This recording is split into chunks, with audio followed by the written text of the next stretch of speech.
One thing I remember is relaying information from me to my divorce attorney related to what was going on. And he gave me his email address so I could freely write to him. Not once did he ever tell me to not write him. And even the police had told me to stay in contact with my divorce attorney even after 2022, even though he said he was done.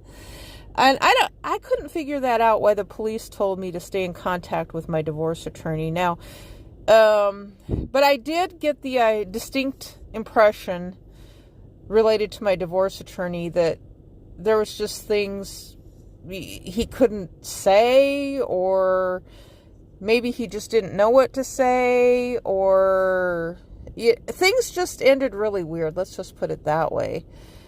And so I found that whole aspect confusing because, we hear all this stuff on the internet. There's a whole bunch of stuff on the internet. We've heard this thing, and that's why I tie all this into the internet too. We hear all this stuff about Google attorneys on the internet. I don't know what that is, unless they're talking about them advertising. I have no idea, because I know they've advertised on TV before.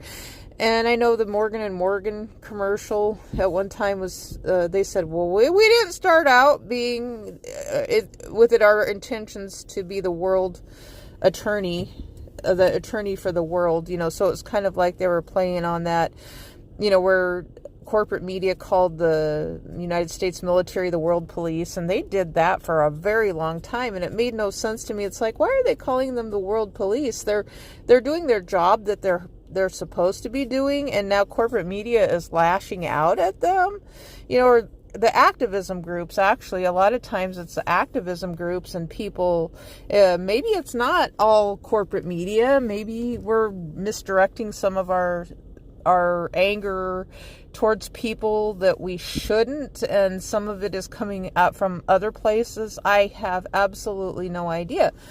But what I do know is I just found everything really confusing, and it's just like, well, why is it that things go in his favor but not my favor? I'm the victim. People on the internet, I get shamed when I say that. Oh, well, you shouldn't be a victim. If you think of yourself as a victim, then you're going to be a victim. And that's exactly how it comes across. It's like, okay, I just used the word once. But yet now you're victim shaming me for wanting to share my story, and now you don't want to hear about it for some